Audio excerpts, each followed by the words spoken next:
a Sam Krishna blogger channel. Subscribe me.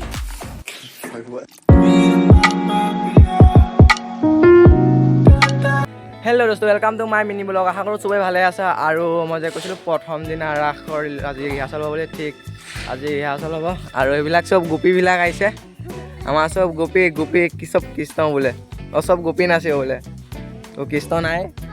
আৰু এইফালে আহি আছে, সেইফালে কৃষ্ণ আহি আছে, দেখিছেনে গাইছ? সেইজনী কৃষ্ণ আহি আছে, কৃষ্ণ একদম ওপৰত নামিয়ে আহিলে। আৰু এইফালে শিকোৱা মানুহকেইজন আহিছে, এইফালে শিকোৱা মানুহকেইজন আছে, তাত বহি আছে। তো চাব, মই গোটেই ভিডিঅ' দেখুৱাই আছোঁ। আৰু আহি আছে পাৰ্টি, এইফালে তাত জাকে জুমাই আছে, দেখিছেনে? ফ'কাছ কৰা নাই।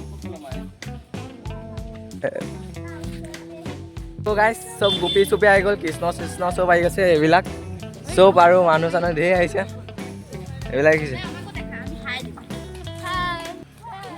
তো নামঘৰত আৰু মানুহ আছে, এয়া আমাৰ বৰমা। তো ৰাস আৰম্ভণি হ'ব, ৰিহাৰ্চেল আৰম্ভণি হ'ব আৰু এয়া কাম চলাই আছে।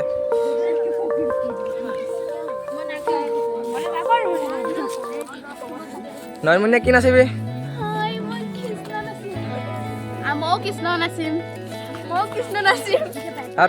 কবিতা বোৱা, চব কৃষ্ণই নাচে। চবে যদি কৃষ্ণ নাচে, গোপী কোনে ওলাব? গাইছ, মই গোপী ওলাম দেই। এইবিলাক চব ৰাধা আহি গৈছে, গোপী আহি গৈছে, এইবিলাক আহিছে চব খেলা মেলা একদম লগত, এইবিলাকো আহি গৈছে। এয়া আমাৰ নবৌ, মেইন কৃষ্ণ দিয়া হৈছে আমাৰ নবৌক। চব মানুহ চানুহ গুচি গ'ল আৰু মই বৰ্তমান ঘৰতে আছোঁ। আৰু মই যিটো ৰাসৰ নাটক আছিলে, মানে যিটো শিকাইছিলোঁ ন, মই ইয়াত এড কৰিম। তো চাব কেনেকুৱা লাগে আৰু কমেণ্ট কৰিব, বলক এনজয় কৰিব।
Meron akong